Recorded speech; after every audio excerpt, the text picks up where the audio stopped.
여보세요? 예, 안녕하세요. 오늘은 그래도 날씨가 좀 포근하죠? 바깥 날씨는 뭐 안 돌아다녀봐서 모르겠고 아무튼 예. 오늘 하실 때가 시장이론인데요. 한번 보시죠. 134쪽인데 처음 오시는 분들도 좀 보이네요. 그죠? 시장이론은 조금 좀 이론적인 부분이에요. 그래서 대략 1개에서 2개 정도? 요 정도 나오고요. 약간 재미는 없을 거예요.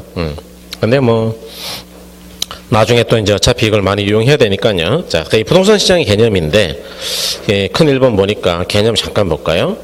뭐 시장이란 매수자, 매도자에 의해 재화 교환이 자발적으로 이루어지는 곳이라고 할 수 있다. 뭐 그랬는데, 우리가 흔히 많이 쓰는 거예요. 예를 들어서 시장이다. 시장. 이걸 이제 흔히 우리가 마켓이다라고도 하는데, 마켓. 시장이 뭐냐 그러면은 뭐 잘 아시는 거죠. 남대문 시장도 있고, 여기 혹시 전통시장 있어요? 남양주에? 5일장 있어요? 예. 예. 몇일이에요? 38이요? 아, 훌륭합니다. 언제 한번 가야 되겠네. 아무튼 그런 시장에 우리가 말하는, 그래서 시장이 뭐냐 그러면 이 수요자하고 방금 보셨죠? 공급자가 만나서 거래하는 겁니다. 거래. 그래서 이제 거래가 이루어지면서 여기서 뭐가 결정되느냐?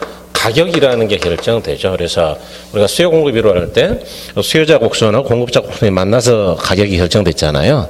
예, 그런 게 이제 시장 원리인데, 이런 걸 우리가 시장이라 그러는데, 이 시장은요, 이 남대문 시장이나 뭐 동대문 시장 같이 눈에 보이는 것도 있어요.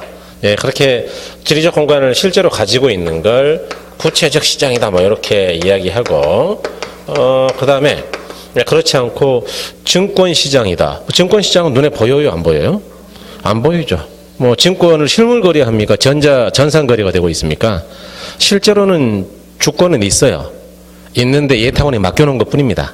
실제로 그 주식을 주고받고 하는 게 굉장히 불편하니까. 그래서 이와 같은 걸 우리가 추상적 시장이라 그래요. 뭐 자본시장이다, 화폐시장이다. 때로는 부동산 시장도 요즘은 굉장히 추상화되어 있거든요. 그래서 이와 같이 추상적 시장이다. 그런데 옛날에는 뭐 이런 게 시험에 나오기도 했는데요. 요즘에는 이런 건 아무 의미 없어요.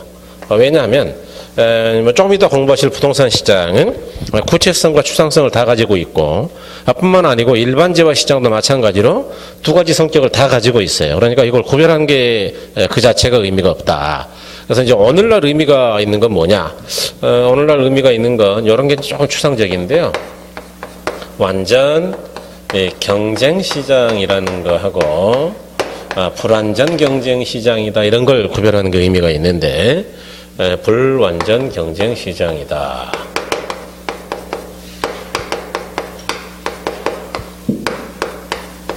이 불완전 경쟁 시장은 또 이제 크게 3가지로 나눠요. 들어보셨을 것 같은데요. 독점 시장이라는 게 있는가 하면, 독점적 경쟁 시장이라는 것도 있어요. 독점적 경쟁 시장이다. 그다음에 뭐 과점 시장이다, 뭐 이런 것도 있지요. 그래서 과점 시장이다, 이렇게. 그래서 우리가 흔히 혹시 완전 경쟁 시장이라고 들어보셨나요? 공부하기 전에는 별로 못 듣죠, 이런 건. 그래서 이게 이제 그래서 조금 까다로울 거예요, 이제 안 들어봤던 거라. 그런데 이런 건 들어보셨죠, 이런 거. 뭐 독과점이 심각하다, 뭐 이런 거 들어보셨잖아요. 네, 그래서 우리가 이제 흔히 많이 들어보는 현실성이 이쪽인데요. 게다가 막 이름도 살벌하잖아요. 독점. 뭔가 막 무서울 것 같아. 그런데 시험에서는 어떤 게 중요하냐 하면은 완전 경쟁이 중요해요. 그래서 이제 이 완전 경쟁 시장의 의미를 좀 이해하고 가시는 게 굉장히 중요하다는 이야기죠. 이쪽보다. 왜 그러냐 그러면 뭐 지극히 당연합니다. 완전 경쟁은 자, 분석해 보죠. 이거는 경쟁이 불완전하다는 거예요, 완전하다는 거예요. 그러니까 시장 참여자 간의 경쟁이 완벽해요. 요거는 그럼 완벽할까요? 불완전할까요? 불완전하죠. 예컨대 독점 시장이라는 게 뭐냐 하면, 여러분 이게 공급자가 딱 1명 있는 거예요. 우리나라 전국에 공급자가 1명. 그러니까 홀로 독자 써서 혼자서 시장 전체를 점유한다 그 이야기인데, 그런 게 어디 있습니까? 있어요. 전기는 뭐 여러 회사가 공급하는 거예요. 오로지 한전이에요. 그렇죠. 그러니까 한전이 이제 한전 민영화를 이야기하는 분들이 굉장히 많아요. 저는 개인적으로 반대인데, 민영화되면은 효율이 높아진다는 걸 모르는 바는 제가 아닌데 저는 반대예요. 예를 들어서 한전이 민영화되면은 전기값을 지금보다 내릴까요, 올릴까요? 제가 볼 때는 일단 더블 바로 올라갑니다. 왜냐하면 지금 우리나라 전기값이 싸요, 굉장히. 일본이나 중국보다 쌉니다, 우리가. 중국보다. 좀 못 사는, 이제는 좀 잘 살지만 어쨌든 아직은 평균적으로 우리보다 못 사는데 중국보다 훨씬 싸요. 그러다 보니까 우리가 이제 산업용 전기는 특히 원가 이하거든요. 가정용 전기는 조금 비싼데 공장에서 쓰는 건 좀 싸요, 아주. 그래서 그러다 보니까 이 혼자 있는 공급자가 열받았다 그래가지고 막 전기값 올리고 소비자들이 막 데모하고 그러면 전기 싹 다 끊어버려요. 그러면 대책이 있을까요, 없을까요? 없잖아요. 그러니까 이거는 경쟁이 없어요. 경쟁할 수 있는 상대도 없고. 그런데 완전 경쟁은 그런 게 아니고 경쟁이 완벽하다 그랬죠. 그래서 이 조건을 조금 이해해 보셔야 돼요. 외우지 마시고. 시장의 참여자, 이 참여자는요, 당연히 수요자 공급자입니다. 수요자 공급자인데 이 사람들이 무수히 많아야 돼. 다수이다, 다수. 특히 이제 여러분들은 이제 공급자를 조금 비교해 보셔야 되는데, 그러니까 여기 독점처럼 공급자가 한 명이라고요, 무지하게 많다고요, 무지하게 많. 그러니까 누가 시장을 혼자 마음대로 흔들 수 있을까요? 치열하게 경쟁해야 될까요? 그게 완전 경쟁이에요. 시장을 좌지우지 못하는 거죠. 그다음에 두 번째로 이 시장은 동질적재화를 가지고 시장 활동을 해야 돼요. 이제 말들이 조금 어렵기 시작한데, 동질 그럼 뭘까요? 품질이 다른 거예요? 한 가지 동자니까 같은 거예요? 같은 거. 그러니까 똑같은 품질의 재화를 가지고 시장 활동을 한다고 이야기죠. 여기서 우리가 알 수 있는 건 뭐냐 하면, 저번 주에 우리가 좀 들어보긴 했는데, 일물일가의 법칙이 성립한다. 일물일가가 뭐였죠? 일물일가가 하나의 물건에는 하나의 가격 수준이 없다고 되어 있다고요? 있다. 대표적인 게 동산들인데, 예컨대 캔커피. 그러면 대략 한 700원 하겠지. 뭐 이렇게 하나의 물건에 하나의 가격 수준이 있는데, 땅, 부동산. 땅, 한 평에 10,000원이야. 말이 되는 거예요, 안 되는 거예요? 안 되죠. 한 평에 10,000원보다 싼 것도 있지만 10,000원보다 비싼 것들이 태반이란 말이죠. 그러니까 이거는 똑같은 한 평이지만, 일물이지만 일가가 된다고요. 수천 가지의 가격 수준이 있다고요. 수천 가지. 그러면 부동산 시장은 일물일가가 안 되니까 일단 완전 경쟁이요, 불완전한 거예요. 그렇죠. 그렇게 현실 시장을 판단할 거예요, 우리가. 그다음에 네 번째로는 이 시장은 정보가 완전해. 정보가 완전하다는 이야기도 대단히 추상적인 이야기인데, 수요자나 공급자가 시장 정보를 완벽하게 알고 있다, 그런 이야기예요. 그 이야기는 뭐냐 하면, 정보를 따로 탐색하는데 비용이 들어가지 않는다. 따로 뭐 정보를 알아볼 필요가 없다, 그 이야기예요. 그 다음에 그러다 보니까 이 시장은 어떠해야 되느냐. 좀 어려운 말인데 이해해야 돼요. 초과 수익은 없고 오로지 뭐밖에 없는 시장이냐? 정상 이윤밖에 없는 시장이다. 이제 경제학에서 아주 많이 쓰는 용어 중에 하나인데, 초과 수익이라는 게 뭐 같아요? 초과 수익. 초과 수익이 정상보다 적은 수익이에요, 넘치는 수익이에요? 그러니까 정상보다 많이 버는 건 힘들다, 그냥. 굶어 죽지는 않아요. 항상 정상 이유는 있는데, 그보다 많이 벌기는 쉽다고요, 어렵다고요? 어렵다. 왜 그러냐? 간단해요. 무지하게 많은 공급자들이 똑같은 가격의 재화를 가지고 동일한 조건에서 싸우는 거예요. 남보다 정보를 많이 가지고 있다고요? 싹 똑같다고요? 싹 똑같다. 그러니까 남보다 많이 버는 거는 애초에 불가능해, 이제. 그래서 정상이익밖에 없다. 뭐 잘 왔어요. 이 시장은 또 오로지 모든 시장 참여자들은 전부 다 가격 순응자이다. 좀 줄여 쓰자고요. 가격 순응자이다. 프라이스 테이커라고 하는 건데, 가격 순응자의 반대가 가격 결정자인데요. 이 사람들은 가격을 결정할 능력이 안 돼요. 왜냐? 아까 공급자가 한 명이라 그랬어요. 무수히 많다 그랬어요. 무수히. 그러니까 시장에서 결정되는 균형 가격을 따라가기만 하는 거지. 내가 시장을 주도할 능력이 안 되기 때문에 그러니까 가격을 마음대로 결정한다고요. 따라만 간다고요. 따라만 가요. 균형 가격을 따라만 간다. 자, 이제 여기서 이해가 되면은 그분은 감각이 굉장히 뛰어난 분이에요. 경제학적 감각이. 이해가 안 되는 게 정상이다 그 얘기인데 그래도 뭐 일부 지금 고개를 끄덕이고 일부는 굉장히 불만스러운 눈초리를 쳐다봤단 말이죠. 네. 그럼 이제 요거랑 비교해보면 어떻게 되는지 한번 보자고요. 조금 더 나을 텐데 독점 뭐라 그랬느냐. 공급자 한 명밖에 없다 그랬죠. 아까 한전이죠. 그러니까 한전 같은 경우는 정보가 완벽할까요? 한전 혼자 다 가지고 있을까요? 우리가 언제 원가에 대한 자료를 가지고 있냐 그 이야기예요. 그러니까 정보는 오로지 한전이 가지고 있고 한전이 맘만 먹으면은 지금이야 정부가 예산을 대주고 정부가 막으니까 못 올리는 거지. 마음대로 올려가지고 초과 수익이 없을까요? 있을까요? 있겠죠. 그러니까 한전은 가격 결정자일 수밖에 없어요. 사실은 가격 결정자. 그러니까 얼마든지 초과 수익이 가능하다. 초과 수익이. 그러니까 완전 경쟁과 합치되는 조건이 단 한 개도 없다. 그 다음에 과정을 먼저 할게요. 과정은 뭐냐. 시장 점유율이 과하다. 예를 들어 봐라 그러면은 여기는 공급자가 셋에서 5명 정도예요. 아니 뭐 이런 또 회사가 어디 있습니까? 우리나라에는 아주 많습니다.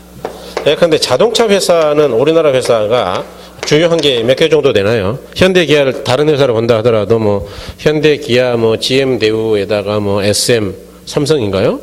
르노 삼성 뭐 요 정도 쌍용 한 5개 되네요, 그죠? 네, 그래서 요 정도. 가전 회사는 몇 개 정도 있느냐? 가전. 짜잘한 거 빼버리면은 뭐 LG, 삼성, 그다음에 대우가 지금도 나오나요? 대우 탱크주의 이거 나와요? 안 나오나요? 네. 냉장고 살아있긴 있을 것 같은데 아무튼 한때는 잘 나갔던 그죠? 그다음 뭐 위니아 뭐 이런 것들 몇 개 안 되죠, 그죠?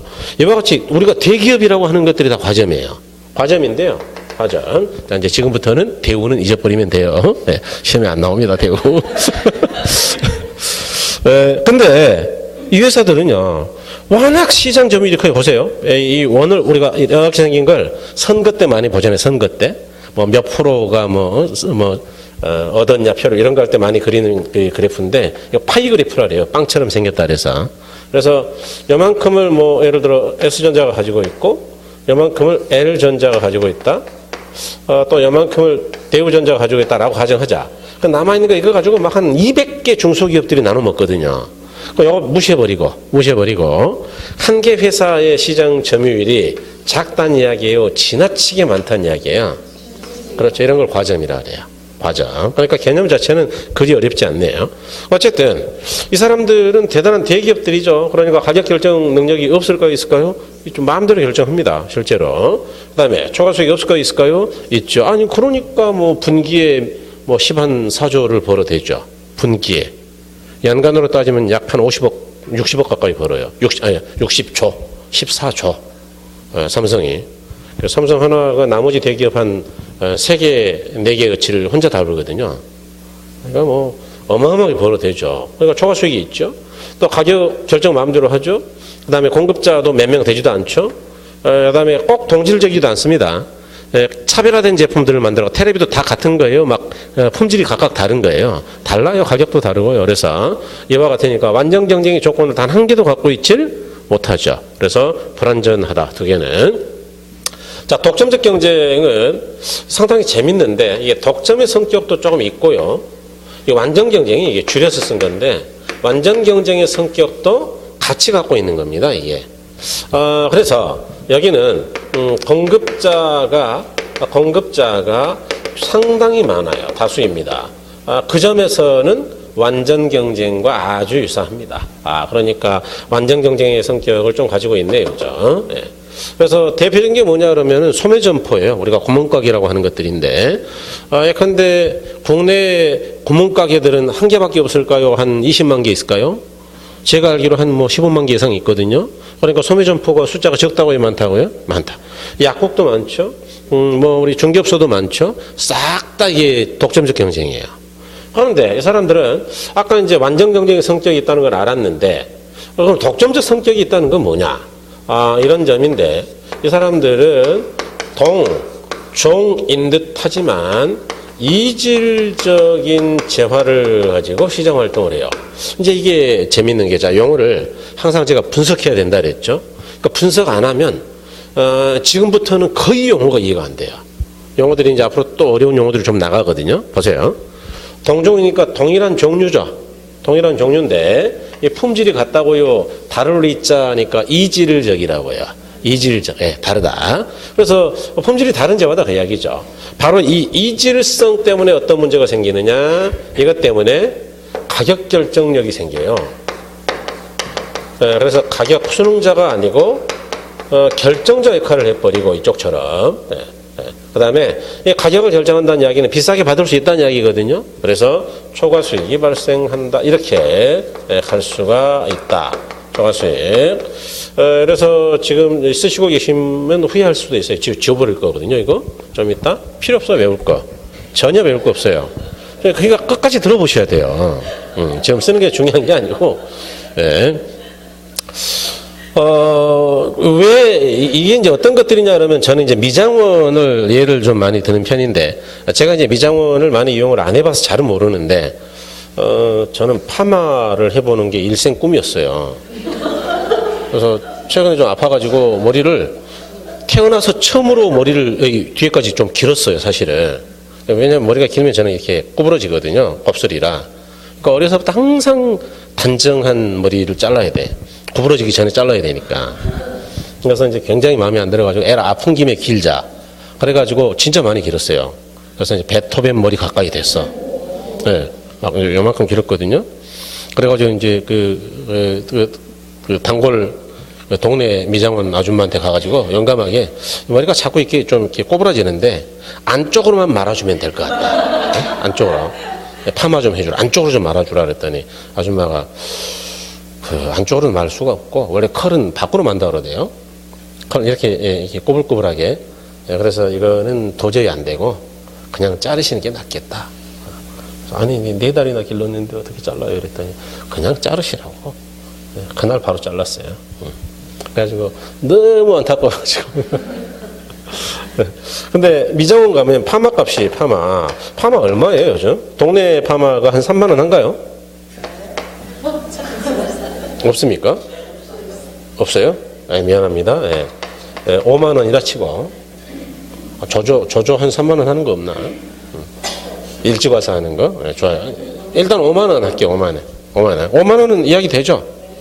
그런데 8만 원? 7만 원?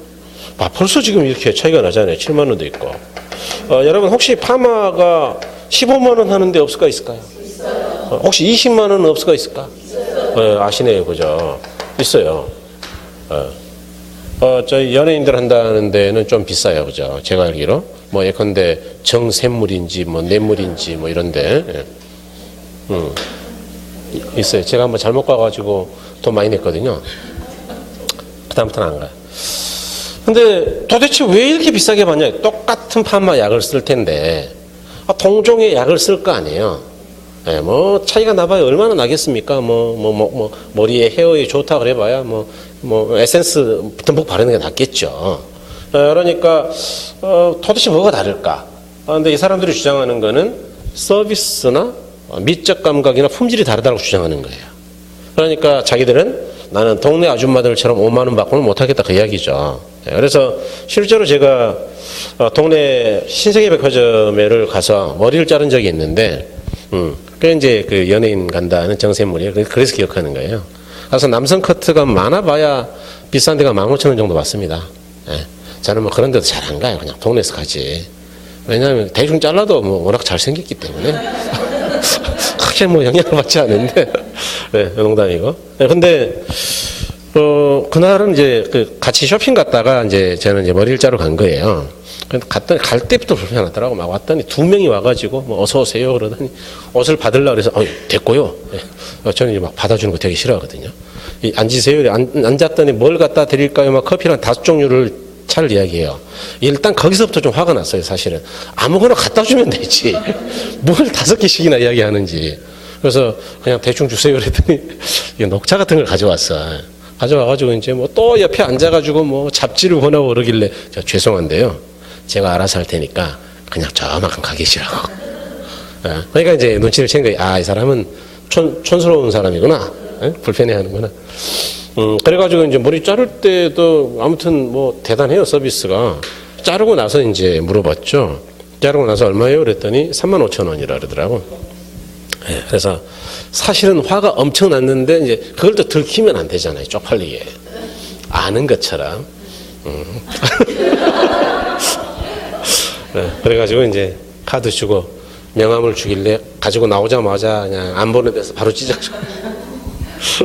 네. 그게 그 서비스 차이라는 거예요, 이 사람들이. 네, 그래서 이렇게 되더라. 자, 그러니까 이제 완전 경쟁이 조금 이제 좀 드러나죠, 그죠? 아, 이렇지 않은 것들이 완전 경쟁이니까. 자, 그런데 여기서 우리가 시험에서는 어떻게 준비해야 되느냐라는 건데요. 요거는 뭐 외우지는 마시고 앞으로 자주 들어볼 거니까 이해만 하면 되고, 이쪽은 그야말로 기억할 거 없어요. 이름만 기억하면 돼, 이름. 머릿수만.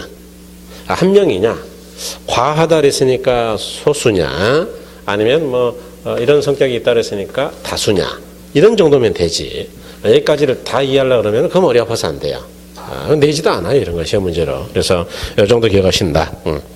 자, 그래서 거기 이제 그 부동산 시장이 아까 개념만 봤는데요. 바로 2번 잠깐 보죠.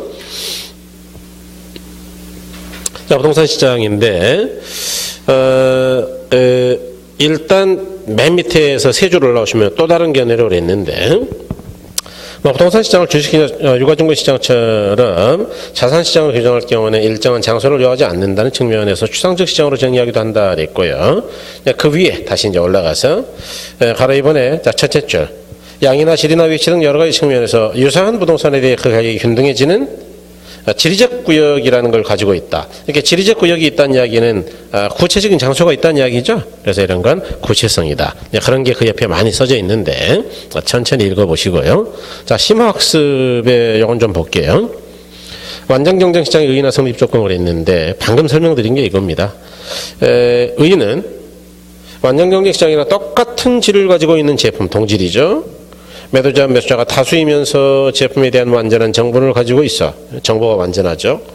누구도 시장 가격에 영향을 미칠 수 없을 만큼 경쟁이 치열하게 이루어지고 있는 시장이다. 이렇게. 그래서 성립 요구는 아까 동그라미 1번 말씀드렸고 동그라미 2번, 3번, 4번 다 말씀드렸는데 그 정도 보시면 되겠습니다. 그 다음에 이제 넘어가셔서 부동산 시장의 특성인데요. 자, 제가 이제 일반 시장에 대한 이야기를 좀 드린 것이고, 부동산 시장이라는 거는, 방금 뭐 우리가 읽어보셨지만, 유사한 부동산에 대해서 유사한 가격 수준이 형성되는 구체적 지리적 공간을 가지고 있다. 뭐 이렇게 정의했는데, 그래서 구체성도 있다. 그럴 때 이 부동산 시장의 특성이 뭐냐라는 건데, 여러분 이제 이것도 시험에서 조금 나오거든요, 실은. 나중에는 이제 기억을 시킬 거예요. 기억을 하시도록 제가 아무거나도 만들어 드릴 텐데, 자, 일단은 암기하지 마시고 이해 먼저 합니다. 여러분의 특성이라는 거는 특별한 성질이니까 제가 차이점을 이야기합니다. 항상 이렇게 이야기 드렸고, 그렇다면 이 부동산 시장이라는 놈은 누구랑 비교할 때 차이가 있느냐 이런 생각을 해보셔야 되는데, 항상 누구랑 비교했어요? 똑같은 부동산이랑요, 동산이랑요, 동산. 그렇죠. 그러니까 우리가 부동산 시장의 특성을 보려면 동산 시장과 비교를 해봐야 명확해지는데, 이 동산을 일반재화라고 했단 말이에요. 그러니까 결국 동산 시장이 뭐냐 그러면은 일반 재화 시장, 줄여서 일반 시장이다 이렇게 가야죠. 일반 시장. 그러니까 부동산 시장이 일반 재화 시장하고 같은 점이에요, 다른 점이에요? 다른 점. 그런 걸 부동산 시장의 특성이라고 한다. 그럴 때 첫 번째는 어떤 특성이 있느냐? 이것도 여러분 일단 외우는 거는 나중 문제라고 그랬어요. 용어 자체가 이해가 돼야 됩니다. 첫 번째는 부동산 시장은 국지적 시장의 특성을 가지고 있다. 국지적 시장이다. 국지적이라는 건 뭐냐? 여러분 이 용어는 뭐 잘 아시죠? 비가 올 때 전국이 동시에 올 수도 있지만 특정 지역에만 내릴 때도 있어요. 그런 걸 이제 국지성 호우라 그러죠. 그러니까 국지적이라는 거는 넓다는 이야기예요. 좁은 지역이에요. 좁은 지역입니다. 그죠? 그러니까 부동산 시장은 좁은 지역의 시장 형태를 가지고 있다 그런 이야기예요. 이유가 뭐 때문이냐? 그럼 부동성 때문입니다. 부동성. 우리가 이미 잘 알고 있는데 부동산은 못 움직이죠.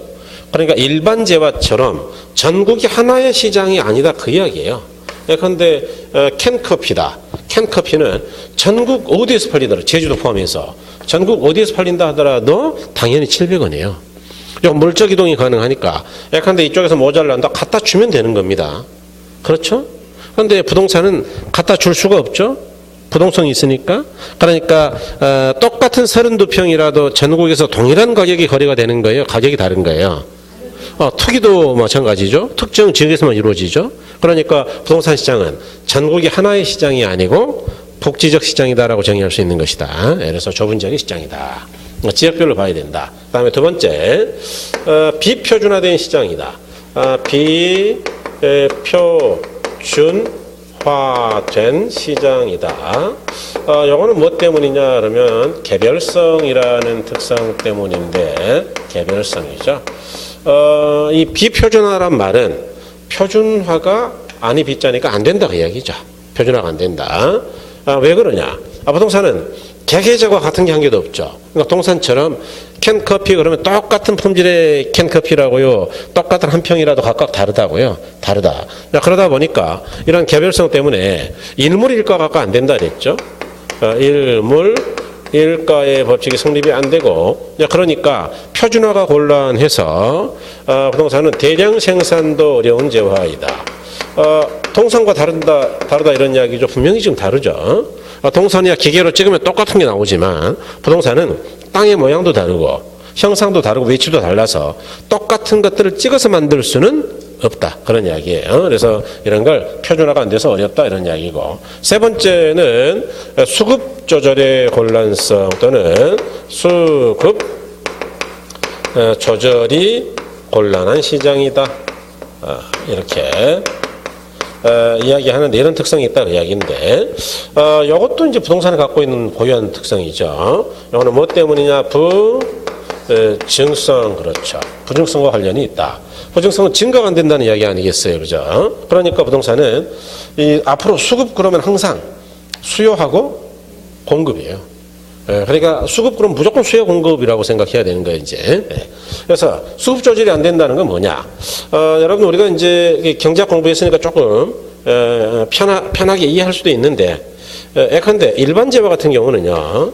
일반 재화는 수요 공급이 있더라. 수요 공급. 그럴 때 원래 균형 가격과 균형량이 500원에 100개였다라고 가정하자.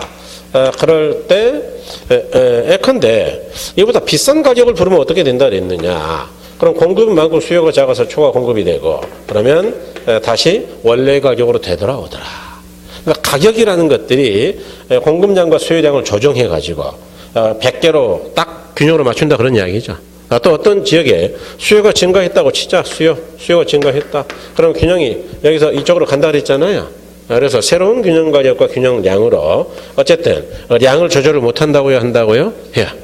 수요 공급이 움직이면서. 그런데 부동산은 안 돼요. 자, 수요가 늘었다 치자. 부동산이라는 게 공급이 토지는 제한된 재화이고 이미 결정돼 있고 건물이라 하더라도 공급이 쉽다 그랬어요. 좀 시간이 많이 걸린다 그랬어요. 그렇죠. 그러니까 일단 공급이 잘 안 되죠. 그래서 수요가 증가하더라도 공급이 잘 안 되는 특성 때문에 어떻게 되느냐? 부동산은 대부분 가격이 사정없이 올라가죠. 그런데 토지의 경우는 이건 좀 너무 설명이 어려워졌는데 토지의 경우는 물리적 공급선이 수직이에요. 수직. 자, 그러다 보니까 수요가 늘어나면 어떻게 되느냐? 수요가 증가하면 증가하는 만큼 즉시 가격이 올라갑니다. 500에 100개에서 여기까지 가격이 올라가는 거거든요. 이렇게. 그러니까 1000에 100개로. 양은 그대로인데 가격만 올라가요. 이런 문제가 있다는 거죠. 그러니까 이게 또 되돌아오지도 않아요. 절대로. 공급이 안 늘어나거든요. 그러다 보니까 결국 가격이 왜곡될 가능성이 많고 가격. 공급이 안 되니까. 가격이 왜곡된다는 이야기는 많이 올라간다는 이야기죠. 그러다 보니까 시장이 일반 제어 시장과 달리 불안전하다. 균형 가격을 찾는 것도 어렵다. 균형 가격으로 되돌아가지 않는다. 뭐 이런 특성이 있다. 그런 이야기죠. 그 다음에 네 번째, 이제 거래가 비공개되었다라는 특성도 있는데, 거래의 비공개성이다. 거래 비공개성이라는 건 뭐냐? 요거 이제 한두 개만 더 할게요. 이 개별성과 관련이 있는 건데, 개별성. 부동산은 개개지마다 각각 성격이 다르다 그랬죠. 그러니까 동산처럼 거래 정보를 공개하고 싶어도 할 수가 없어요. 근데 동산은 품목별로 가격이 고시가 돼 있고 거의.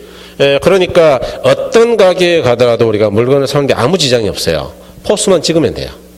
이해하신 거죠? 아마 유통업 해보신 분들은 잘 아시겠지만 옛날에는 슈퍼마켓 하나 차리면 굉장히 힘들었던 게 처음에는 그 포스 구축이었어요. 그러니까 이제 브랜드를 살 수밖에 없어, 쓸 수밖에 없어요. 왜냐하면 가격과 관련되는 정보를 싹 다 입력을 해야 돼, PC에다가. 그런데 지금은 그럴 필요가 없어요.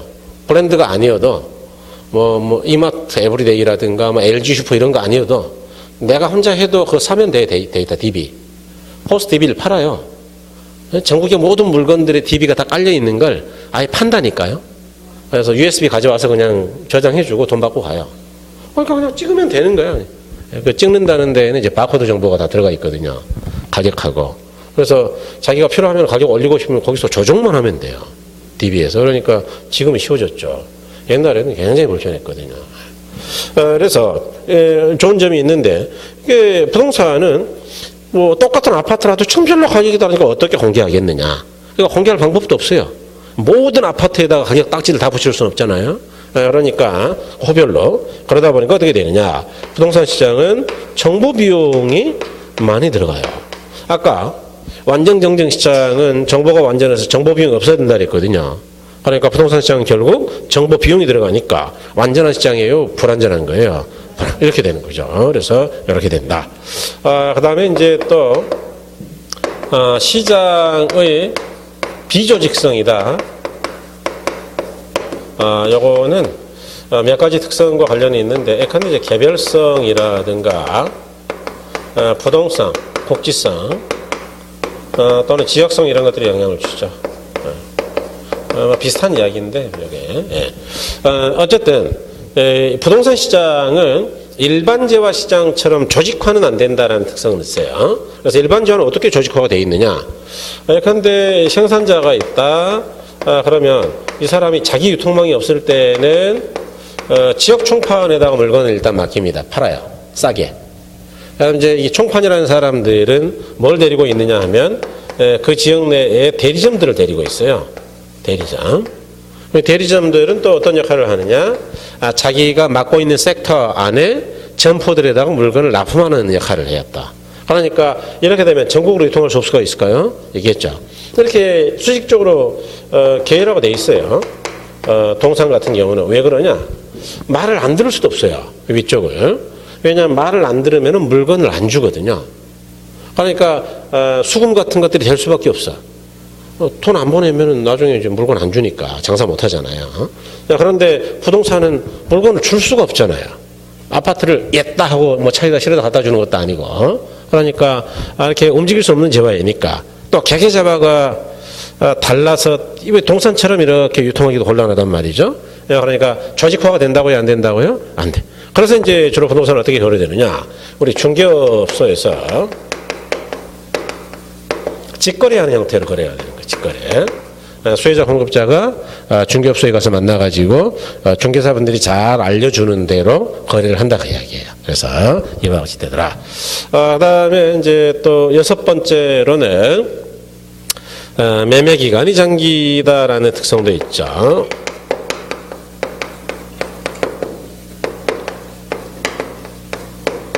이거는 이제 영속성과 관련이 있는데요. 영속성. 부동산은 되게 오래 쓴다 그랬죠. 또 부증성의 특성 때문에 공급도 굉장히 오래 걸린다 그랬고. 그래서 이제 고가라는 특성이 있죠. 고가. 그러다 보니까 부동산을 팔려고 내놓으면 사겠다는 사람도 돈을 마련해야 되기 때문에 우리가 동산을 구매하듯이 일반 재화처럼 빠르게 거래할 수 있다고요. 시간이 필요하다고요. 시간이 필요하죠. 그래서 뭐 집을 사는데 그날 뭐 어디 장보러 가듯이 사는 분들은 별로 안 계시죠. 가가지고 뭐 집도 쳐다보고 뭐 왔다 갔다 고민하다가 가만히 있어봐 돈도 계산해보고 통장도 다 찍어보고 뭐 난리를 치는 거예요. 그래가지고 대출도 알아보고 될 것 같으면 사는 거고 안 될 것 같으면 미루고 그러는 거죠. 그래서 이렇게 하더라. 말 그대로 뭐 법적 제한이 과다하다라는 것도 있는데 일단 뭐 요 정도로 보시고요. 요 정도. 그다음에 한두 개는 이제 빼놨는데 그건 뭐 천천히 보자고요. 여러분 그 부동산 시장의 특성인데 자 136쪽 한번 보시죠.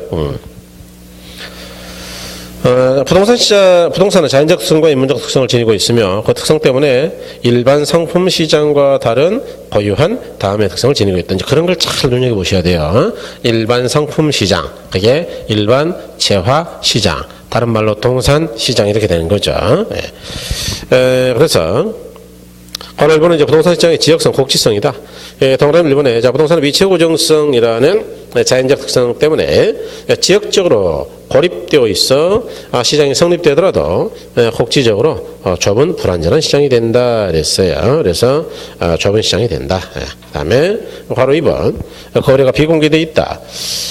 동그라미 1번 보니까 부동산 거래 시 고액의 자금이 소요되기 때문에 살 때나 팔 때 공개하는 것을 꺼리는 게 일반적이다 그랬고 동그라미 3번 보니까 이와 같은 비공개성은 정보 획득을 어렵게 하고 불합리한 관력을 형성하게 되며 개별성과 관련이 깊다 그랬죠. 그다음에 4번 보니까 정보의 비공개성 때문에 부동산의 가격이 왜곡되는 현상도 드러나더라 그랬어요. 그다음에 가로 3번에 자, 부동산 상품의 비표준화성이죠. 그래서 동그라미 1번 보면 일반 상품은 표준화나 규격화를 통해 대량 생산이 가능하지만 부동산의 위치나 규모, 용도 등 각각 다른 개별성 때문에 규격화가 불가능하고 이 비표준화가 부동산 시장을 특징 다양하게 만든다. 복잡 다양하게 만든다 그랬죠. 이번에 부동산 시장 개별성 때문에 일물일가 법칙이 성립되지 않고 완전한 대체 관계도 성립되지 않는다. 그렇죠. 이제 그런 특성이 있다. 그 다음에 4번에 자 시장의 비조직성이죠. 일반 상품 판매처럼 뭐 도매점, 소매상 이렇게 쭉 수직 기회라가 안 된다 그 이야기죠. 그래서 조직화가 어렵다. 그 다음에 바로 보는 수급 조절의 곤란성이다 그랬어요. 부동산은 수요의 증가에 있어서 가격이 상승하고 수요에 맞춰 공급이 그때그때 늘릴 수 없다는 특성이 있다. 그래서 수급 조절에도 많은 시간이 걸린다 그랬죠. 이번에 더구나 부동산 중 토지는 부증성이라는 특성 때문에 수요 공급을 맞출 수 없고 개별성 때문에 일물일가도 안 되지 않느냐. 뭐 이런 이야기. 그 다음에 6번에 매매 기간의 장기성이죠. 부동산은 일반 상품이나 유가증권과 달리 고가품이라는 특성 때문에 팔거나 사거나 하는 기간이 길다. 즉 단기적 거래는 안 된다 그랬죠. 그 다음에 이제 이 법적 제한이 과다하다 이런 것들은 이제 나중에 보기로 하는데 그냥 읽어버릴까요? 1번만 보시면 돼요. 1번 그냥. 다른 재화가 동산인데 동산에 비해서는 사회성과 공공성이 약하다고요? 강하다고요? 강하다. 그런 이야기입니다. 그래서 그 정도 보시고 뒤에 8번도 아까 이야기 안 했는데 천천히 하기로 하고 그 다음에 큰 3번에 자 부동산 시장의 기능인데 이 부동산 시장의 기능이라는 거는 이 시장의 특성하고는 조금 달라요.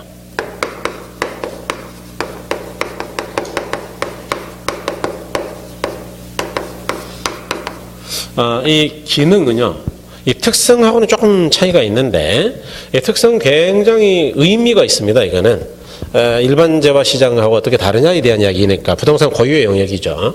그런데 부동산 시장의 기능은 별로 그다지 중요하지는 않아요. 왜 그러냐 하면 이 시장의 기능이라는 거는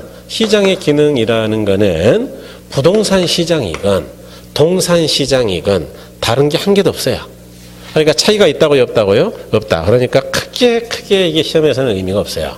시험에서는 이제 14회 때 딱 한 번 나왔는데 여기서는 기억할 게 딱 하나 있는데 공간 및 자원 배분 기능, 특히 추상적으로 표현하면 자원 배분 기능이라는 건데요. 요것만 기억하시면 돼요. 요거. 부동산 시장이 하는 주요한 기능 중에 하나가 뭐냐? 자원을 배분하는 기능이 있다. 자원 배분이라는 게 여러분 굉장히 추상적인 것처럼 느껴지지만 그렇지도 않아요. 우리가 물건을 살 수 있는 이유는 시장이 있기 때문입니다. 그러니까 우리가 원하는 물건을 원하는 때에 살 수 있는 건 시장이라는 게 형성되어 있기 때문에 그런 거예요. 시장이 없다면 물건을 살 수 있을까요? 없을까요? 없어요. 예컨대 지금 전시다라고 가정하고 전시. 그럼 시장이고 뭐고 싹 다 이제 털렸거나 뭐 없어졌거나 그랬겠죠. 그러면은 원하는 제품, 라면을 사고 싶어도 살 수가 있다고요? 없다고요? 없어요. 돈이 아니라 별게 있어도. 그러니까 우리가 원하는 재화를 원하는 때 배분받을 수 있는 건 시장이라는 게 있어서 배분받는 거예요. 네. 그다음에 두 번째로는 뭐 시장이라는 게 가격을 결정한다 그랬죠. 아까 맨 앞에 일반자 시장 할 때도 수요자 공급자가 만나서 뭐 가격이 결정된다 그랬잖아요. 그다음에 세 번째는 정보가 제공됩니다. 정보. 근데 우리가 어떤 것들이 잘 팔리느냐라는 시장 정보를 알기 위해서는 시장 조사를 해봐야 되거든요. 그래서 이런 것. 그다음에 네 번째는 량 또는 질이라는 것들이 결정되는 특성이 있다. 시장에서. 그래서 예컨대 어떤 재화는 요즘 소비자들 기호에 딱 맞다. 사람들이 좋아하는 거다 그러면 거래량이 급격하게 증가할 것이고 사람들의 소득이 높다 그러면 품질이 높아지겠죠.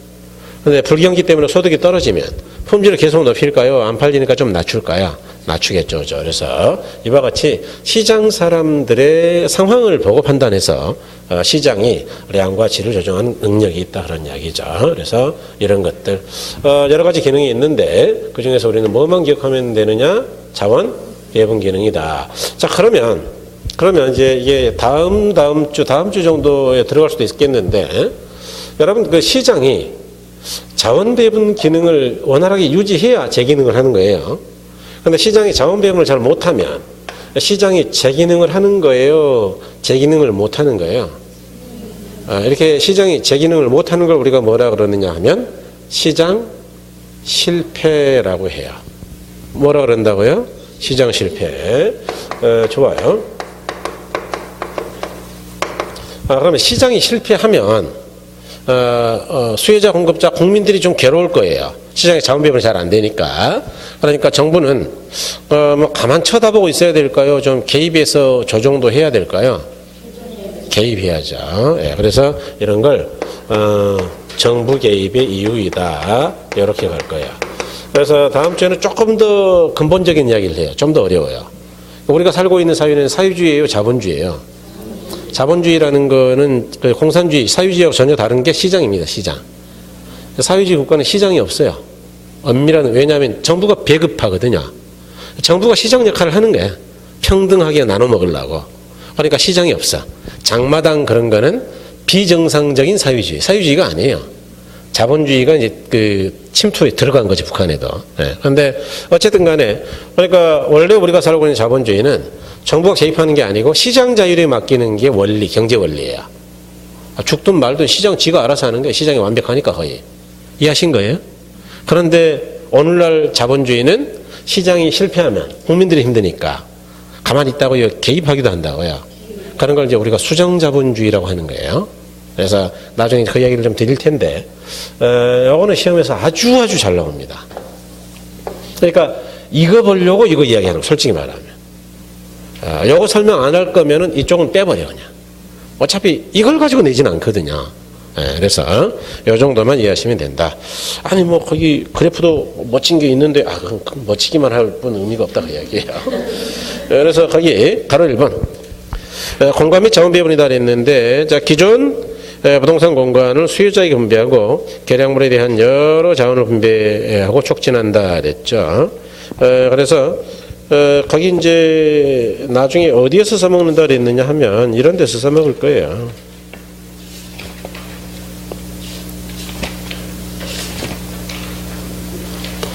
음, 228쪽 한번 가보세요. 228쪽.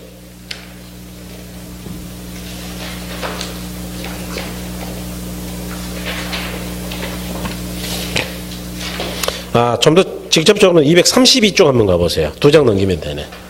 232쪽 가니까 시장 실패와 정부의 부동산 시장 개입이다. 3번 그런 거 있나요? 거의 써먹을 거다 그 이야기예요 지금. 그래서 그때 가서 다시 한번 말씀드리기로 하고 뭐 오늘은 딱 용어 정도 이렇게 보시면 돼요. 근데 그 옆에 이제 그래프는 뭐 눈에 좀 걸릴 것 같으니까 뭐 설명 간단하게 하고 그러고 쉽게요. 그건 별거 아니고요. 이제 우리가 이제 거래 교환되면서 가격이 결정되는데 가격이 결정되는 과정은 어떻게 되느냐 그 이야기인데 여러분도 알고 계신 거예요.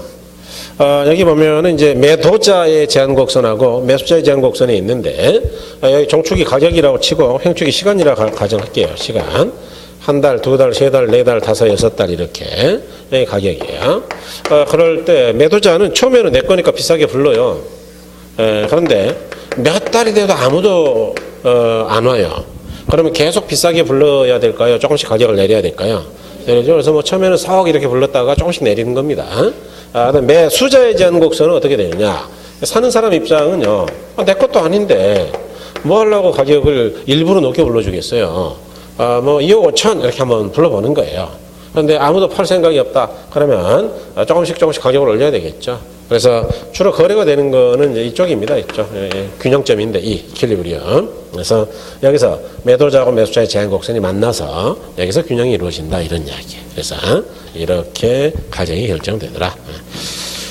나중에는 뭐 이제 뭐 거기다 조금 더 이야기할 것들이 있긴 있는데 그건 천천히 보기로 하고. 그다음에 140쪽에 부동산 시장의 단기하고 장기에는 이건 굉장히 어렵습니다. 그는 조금 더 시간이 돼야 하는 거고 놔두시고 143쪽으로 가세요. 여기도 좀 어려운데 143쪽에 주택시장 분석은 용어하고 개념 중심으로 일단 가자고요. 그래서 요거는 조금 쉬었다가 뵙겠습니다.